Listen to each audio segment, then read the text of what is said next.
ॐ कस्तूरितिलकं ललाटपटले वक्षस्थले कौस्तुभं नासाग्रे वरमौक्तिकं करतले वेणुगरे कङ्कणं सर्वाङ्गे हरिचन्दनं सुललितं कण्ठे च मुग्धावली गोपास्त्री परिवेष्टितो विजयते भोपालचूड़ामणि।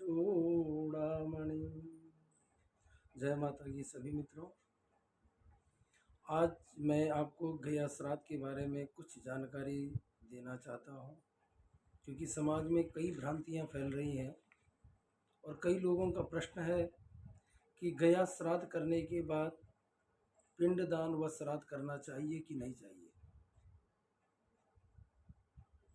योगिनी हृदयम ग्रंथ में आसाम के पास शक्तिपीठ है कामाख्या, वहाँ के तीर्थ का वर्णन है कि उन तीर्थों में गया तीर्थ, शुक्ल तीर्थ, नामक तीर्थ, लोक तीर्थ इत्यादि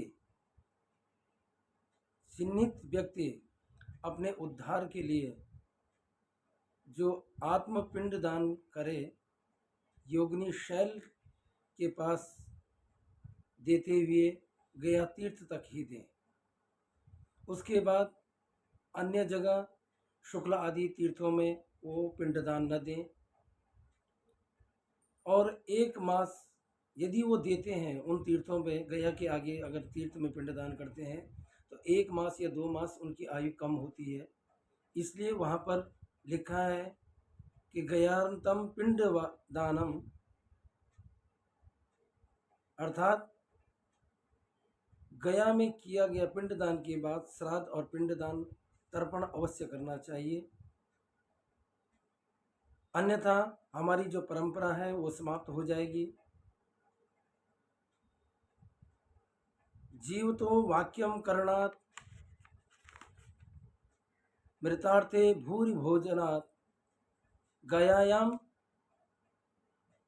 पिंडदानम च तृतीय पुत्रस्त पुत्रतात।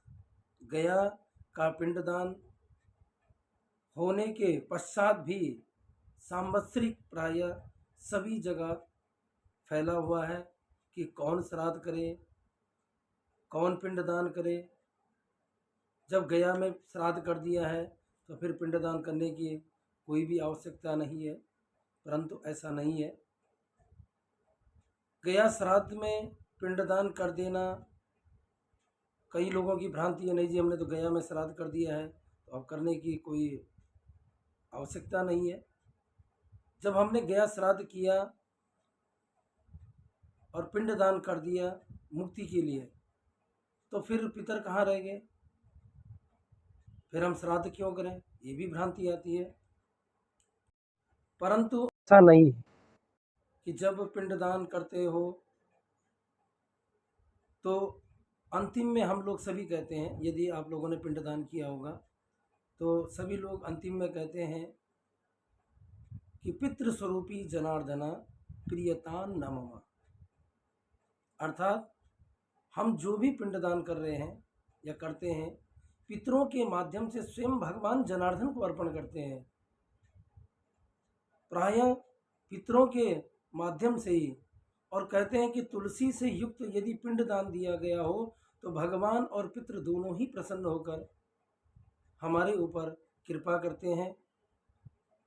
लोग समझते हैं हमने गया श्राद्ध कर दिया तो अपना पिंडदान छुड़ा दिया, और इसलिए पितृपक्ष में तर्पण श्राद्ध अवश्य करना चाहिए। विशेष करके साल भर में ये जो महालय श्राद्ध पर्व आते हैं, हमारे पितर इन दिनों धरती पर आते हैं और अपने अपने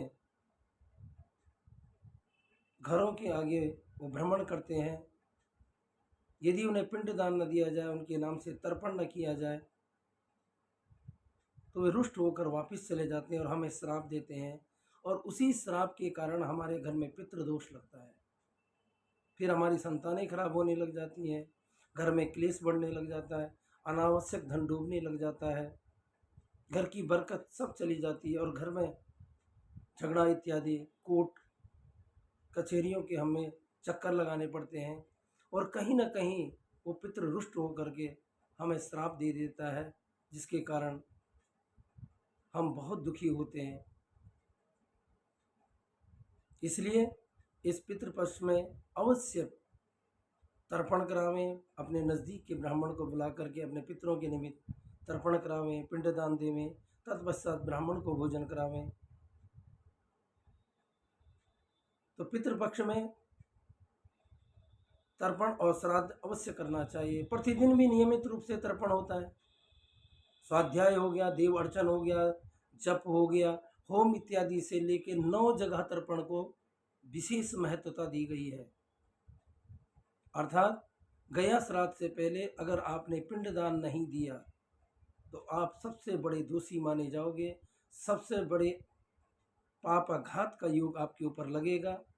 ये जरूरी नहीं कि आप गया श्राद्ध ही करके आओ, मगर नियमित रूप से यदि आप पिंडदान कर रहे हो, तर्पण कर रहे हो, तो अवश्य उसका फल आपको मिलेगा। इसलिए ये जरूरी नहीं है कि आप गया श्राद्ध करिए। आप जब भी तीर्थों में जाते हैं अपने पितरों के निमित्त वहाँ पे पिंडदान करवाएं, तर्पण करवाएं।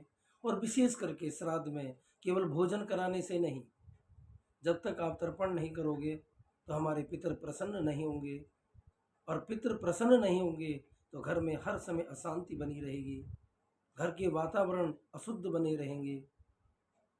इसलिए जब पितरों की कृपा नहीं तो फिर देवताओं की कृपा भी होना बहुत मुश्किल है। इसलिए इन सभी भ्रांतियों को तोड़ दीजिए। धर्म सिंधु में ये वर्णन आता है कि गया श्राद्ध करने के बाद भी आप अपने पितरों के निमित्त तर्पण और पिंडदान अवश्य कराएं। जय माता की, जय माता।